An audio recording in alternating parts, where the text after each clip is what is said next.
At first it was a little hard, I had the people make comments, but then I had to learn that's who I am as a person, as a gay man, living a gay man, and I love it. I'm loud and proud. If I accept myself, then whatever anybody says, it doesn't really matter to me. Everyone has a story. You don't have to be a celebrity fighting a great cause or doing something innovative for that story to be told. Stories about love, your hopes, your dreams, or your favorite memory. I'm here on a mission. I'm Spectrum News Texas reporter Lupe Zapata, and I have a passion for storytelling. I'm bringing this couch to events in cities across Texas, inviting unsuspecting people to take a seat and tell me a story, Texas. The Boss here is a caricature artist. He captures people in the moment, which is a lot like what we're doing here at Fiesta. We're asking people to sit down and tell us a story. I've gotten some great advice since we've been here. You have to live in the moment, and you only have one shot. So you saw our signs, you waited very patiently. What is your story, Kat? So I live here now. I've been living here for a couple of years. I am a street photographer, so I get out and capture the city as it is, but I also capture groups that people need to see more of. So our artists, our musicians, our charros, like all of our culture that is so vibrant in this city that needs to be talked about, that needs to be hyped up here. I'm on a busy weekend of shoot the out of it, shoot everything. So every camera available, that's what I'm doing. So today, y'all are gonna meet these gentlemen and all their classics. This is who we're gonna capture right now. So this is Polly, my Polaroid. This is Baby Diana. Baby Di will get in the spots that I can't always guarantee, like in here in this lighting, I don't know what she's gonna do. She may work, she may not work. And then this is Nikki, the Nichromat. She's the oldest of this group today. She's from the 70s. She's what they call an FT2. This is actually Nikon's Japanese consumer camera. I shoot film in old cameras because it's a much better release and it's a reminder of a time. Everything now is everything image, information. You have to slow down a little bit to shoot film. When you're shooting an old camera, you have to slow down with that camera. With these, I have to slow down and think about every frame that I'm composing because that's all I got. If you don't want to be in the photo, great. If you do, okay, well, I'll take that too. Twerk, gentlemen. That's tangible. I might actually, this is tangible. This is stuff that in the craze of NFTs and all that, they have that in hand. That's right now. But you can't really reproduce that. I'll catch y'all later. Bye, y'all. Okay, my mom was an educator for 30 years in Chicago. My grandmother, educator. Firm believers in culture and community and documenting everything in your world. So my mom would get me whatever little cheapy camera she could. My first actual good photo happened when I was about 9 or 10 years old, and it was Arnold Schwarzenegger signing his first children's book. When you're socially awkward, when you have social anxiety, when you're a person who people don't know how to handle you, if you have an expressive way where they can connect with you, that's great. For me, it's photography. Yeah, he's still trying to frame his shot. I try to capture the photographers working here because they don't always have their own stories to tell. It's straight up like hunting photographers. It's awesome some days. Some days, though, it's a pain because you're trying to get that perfect shot of them working and then they get all mad. And it's like, sometimes we got to capture you guys too. 2016, twice. I nearly died. First time was blood clots, both legs, both lungs. Like, the doctor still could not figure out how I survived that. Then just to have 3 months later, I nearly bleed to death in the hospital. Listen to me when I say this. If you have it at any age, just do it.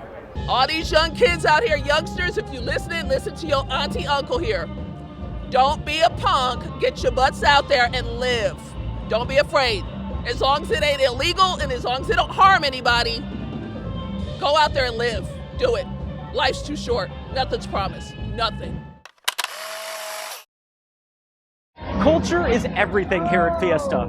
Culture is something to share. It's something to be proud of. And just like you can't tell a book by its cover, you can't guess someone's heritage by the color of their skin. What are your instruments? What do you guys play? Okay, well, she plays violin and I play the guitar and I sing. She sings beautifully, like really Can you give us a little preview?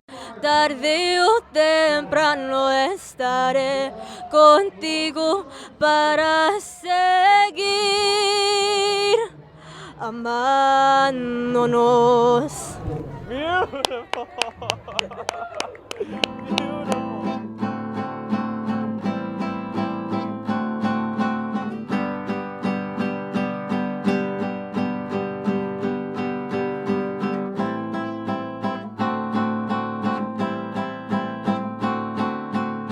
My room. It's like my safe space. I want it to be like as comfortable for me as possible. So I have all these posters and the vines. I like it to be colorful. What am I looking at right here? It's called Harry's of UTSA. It's for UTSA fans who are also Harry Styles fans. And I'm the founder and runner. I have been a fan of Harry for literally half my life, since One Direction, and just to see him be so true and authentic and not care what anyone thinks, he makes me happy and he makes me confident. You don't look nervous at all there. You look nervous?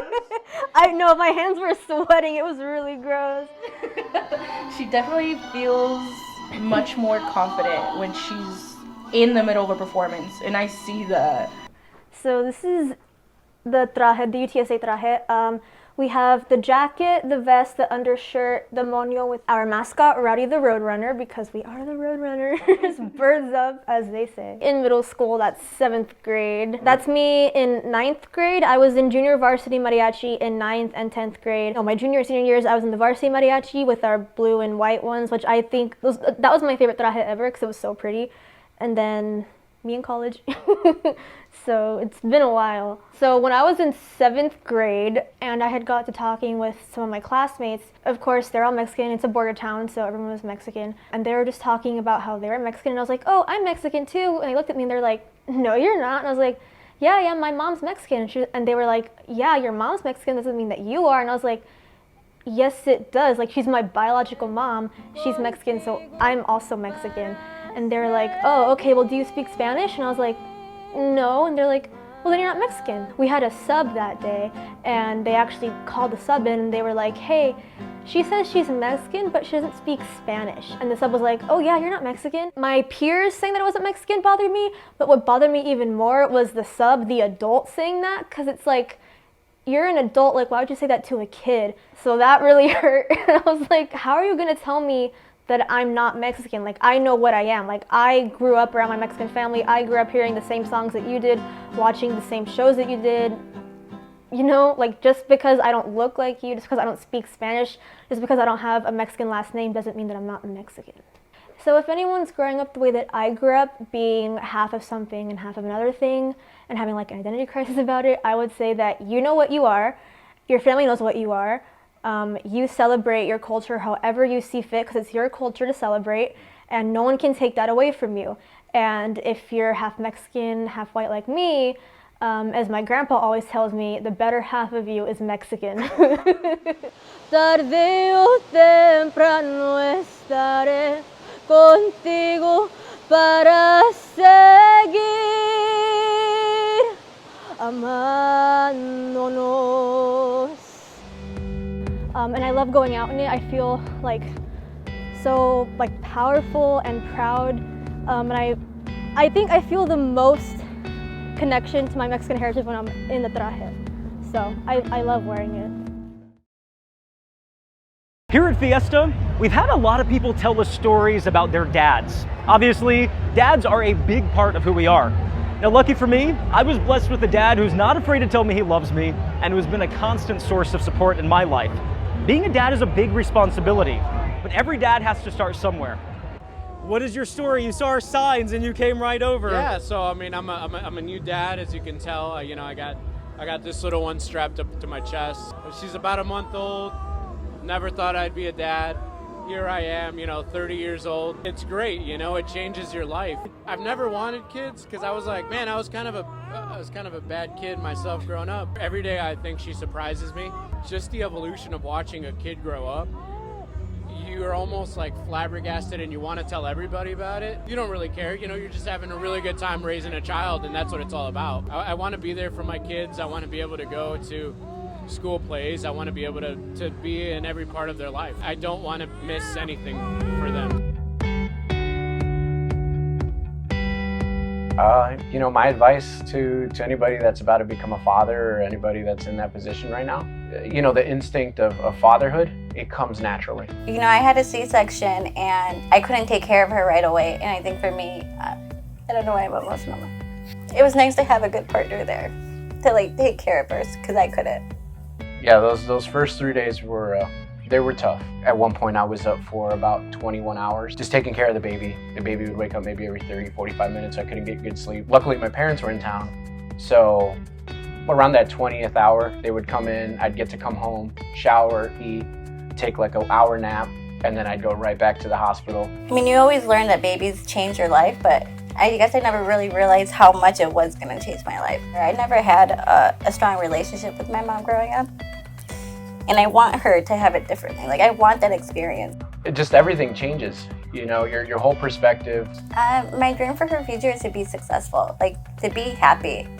Just be happy. Like, no matter what she's doing in life, I want her to be happy. Like, I want her to make the choices for her happiness. I think that's all that matters in this world. And now having her here, holding her, having the house with baby stuff all over, it's really like a life-changing thing where you just, the days go by and then next thing you know, you're like, wow, it's been a week.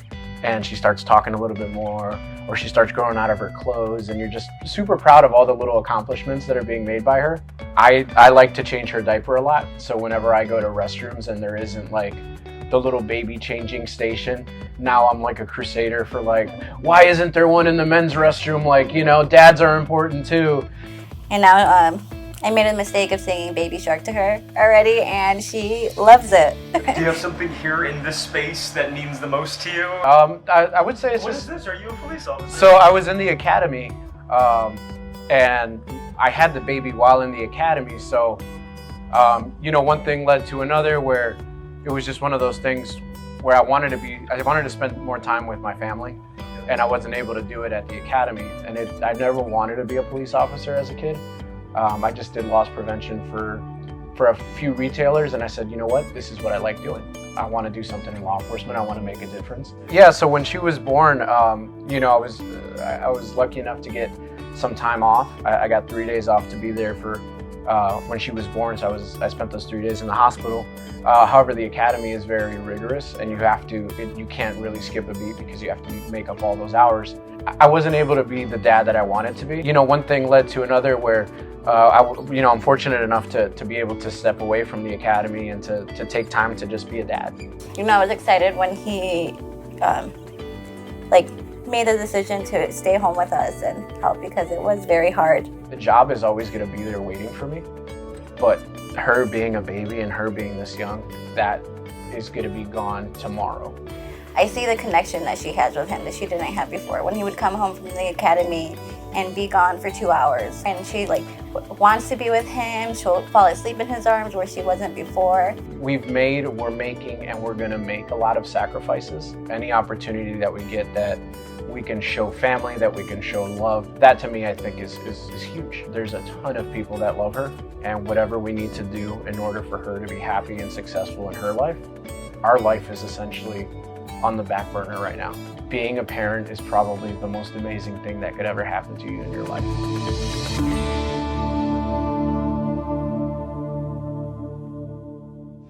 Fiesta was absolutely amazing, and like always, as soon as we set up our couch, people started lining up to tell us their stories. Stay tuned, because this couch right here could be coming to a city near you. Viva Fiesta!